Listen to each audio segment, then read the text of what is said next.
Hello and welcome back to Budget Bargains MBS. I'm Gemma and today we're doing an update video. So it is just going to be a talking video. There's not really going to be, it's not going to be that interesting to be honest, but I just like to keep updated with everything and just be like, what's the word? I want to show all sides to my budgeting and debt-free journey. And just be really open and honest, because I just think, yeah, like if I'm going to be documenting things, I need to be completely transparent. That's the word. I need to be fully transparent. So on Wednesday morning, we had a little bit of a dilemma. My dog had a seizure. He's perfectly fine now. He's all right. However, in the whole, process of that, I realised that, I tried looking through my emails for my pet insurance and realised that it had run out and I hadn't renewed it. The auto renewal must have been off. I just completely forgot about it. I don't know why I didn't remember. I honestly don't. And yeah, that's kind of created a little bit of mess, So it's my own fault, and it's one of them things. I'm trying not to dwell on it because what can I do about it? It's been and gone. Do you know what I mean? Like, I can't sit here and be like, oh, mad at myself, because what's the point in that? It doesn't get us anywhere, does it? By just sitting, whinging and complaining about it and feeling sorry for myself, basically. But with that, I have obviously had to pay for the emergency trip to the vets on Wednesday morning. It was about 7 a.m. And also a trip to his regular vets on Wednesday afternoon. We still haven't got down to the bottom of it. We don't really know what it's about. I have been quite reassured by people, the vet, and also people on Instagram, because obviously I shared it on my Insta. I've been quite reassured that, it's not a major thing to worry about. A lot of people have said that, the vet himself said that his dog had a seizure and then he's never had another seizure since, and his dog's now 11. So I'm not particularly worried because there's nothing, it's his first ever seizure, and up to now nothing's shown up on the blood tests or when he was had a check over and whatnot. But it was just a bit horrific. I'm not gonna lie, it was scary. So whilst obviously in order to pay, I had taken my credit card with me. However, I couldn't remember my PIN for the life of me, because obviously I haven't had to use it in a very, very, very long time. And obviously it was too much to do contactless, so I had to very, very quickly, and I don't know what I would have done if this hadn't have worked, but I had to very quickly reopen my overdraft, which, yeah, not great. It was one of like the first debts that I cleared, and I never thought I'd be back into it, but it is what it is. So it literally took me 2 minutes to open up enough overdraft to pay the bill. Like I said, I wouldn't know what I would have done at that moment, because I'd literally got my credit card and my phone, and that was it. And like I said, I couldn't remember my PIN on my credit card. Then on the second trip, I managed to find my sheet with my PIN numbers on and things. So to the other vets, I did use my credit card for that trip. So in total, it was about £600 in total for the 2 trips. Looking back, I'm not gonna lie, I probably wouldn't have gone to the emergency vets. I mean, I don't think it was necessary.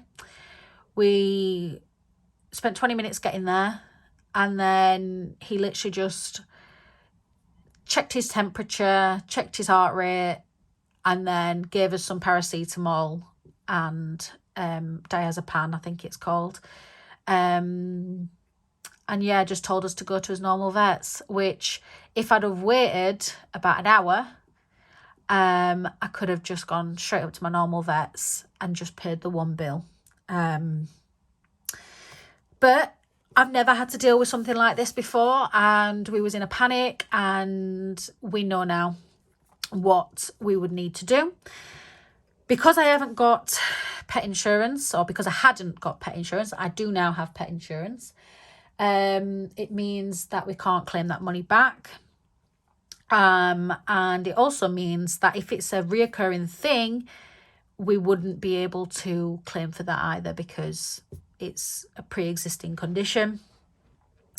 I mean, I don't know how it all works. We'd obviously have to see when the time comes, whether or not it would be, do you know what I mean? I wouldn't know until the time comes. I would always try and claim the money back, but if they said no, then no.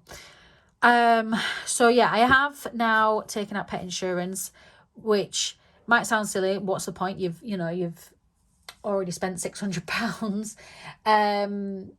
But obviously that then covers everything else. It covers, if he were to get attacked by another dog on a walk, or if he was to break a leg doing something, do you know what I mean? It covers everything else other than if he has another seizure.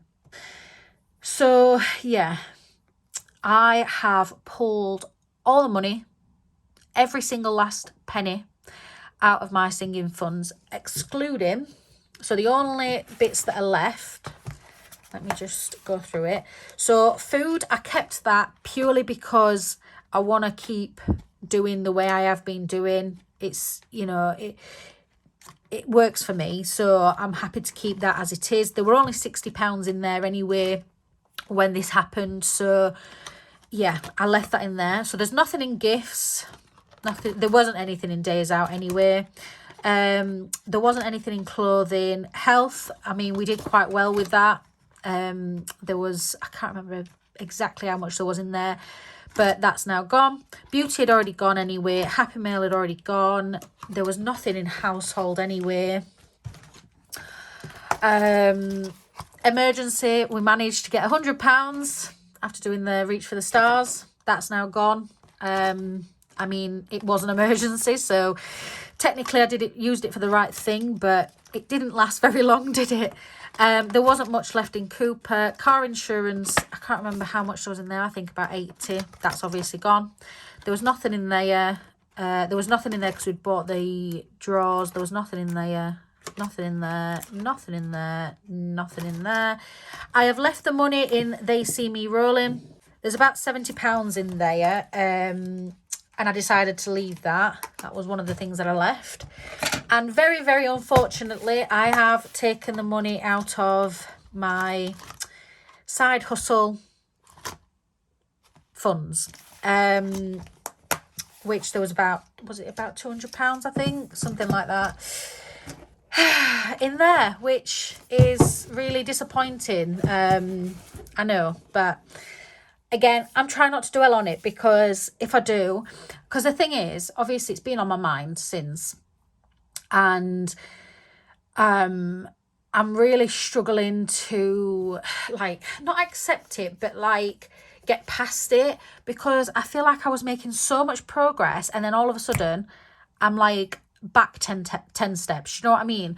I got it under control and now I feel like I'm back to square one. In fact, I feel like I'm worse than back to square one. Do you know what I mean?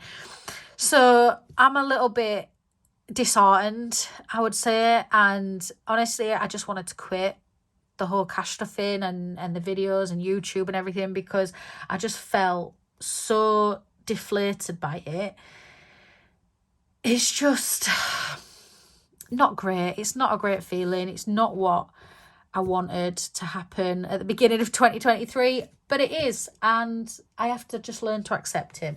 Oh, also, I haven't taken anything out of the 52-week challenge because obviously it's in the pot. So I wasn't going to bother smashing that. There's about 130 in there now. So, yeah. It's just, it's so hard when you feel like everything's kind of against you and you're trying your best and you don't seem to be getting anywhere. It is hard and it is quite deflating, but I don't know. So in regards to what we're going to do moving forward, I am going to keep it very, very, very basic. So we're obviously going to be doing the weekly cash stuffing with my purse. So we're going to still cash stuff all of that. I'm going to be using anything left over from the previous week. Anything that's left over in my purse will go towards my 52-week challenge. So let's say there's £10 left in food this week. That will be next week's 52-week challenge money. That way it's already within my budget. Do you know what I mean? It's already there. And that also encourages me to make sure that there's money left over as well each week. When I go shopping, I'll think, oh gosh, I want to make sure that there's something left over to put into my 52-week challenge. So that's the first thing. We're going to still continue to do our spending money. Any excess spending money left over will go towards the 52-week challenge. We're still going to be doing the monthly food shop. I've got a good system going with that. I don't want to ruin that. I'm happy with how that's going. And I'm still going to continue to do the roll the dice challenge as and when I possibly can. And lastly, I will only be putting money towards emergency fund. That is it. I am also, and I might regret this, I might not, I'm also going to be focusing less on debt. I feel like all last year I just ploughed at my debt and really, spent my entire time focusing on that I didn't actually focus on what I needed to, which is making sure that bills are covered and whatnot. So my debt might still be here. I might still have a bit to pay in March or April, but I need to prioritise making sure I've got a good emergency fund, and also getting those sinking funds up. But I'm not worrying about sinking funds just yet. I have sat down with my diary. I used on Instagram a lady called Joanne at Organised Right. She has a website, and basically it goes through everything that you need to put into your diary. I sat down and I did all of that to make sure I don't miss another bill or anything like that. So yeah, I sat down and did that on Wednesday night, and the next bill, or the next big bill, is car insurance, which isn't until April. So I'm not worried about that at all. We're going to just focus on that emergency fund and slowly add to sinking funds again. Yeah, that's everything. I do feel like I've taken a huge step back, but I'm not going to let that defeat me. I'm going to keep going, keep trying, and just, yeah, hopefully get there. Oh, gosh. Don't give up. That's the thing. I'm not going to give up. So anyway, sorry for blabbering on for so much, but I just wanted to get it out there. I hope you have a lovely weekend, whatever it is you get up to, and I'll see you next time. Bye.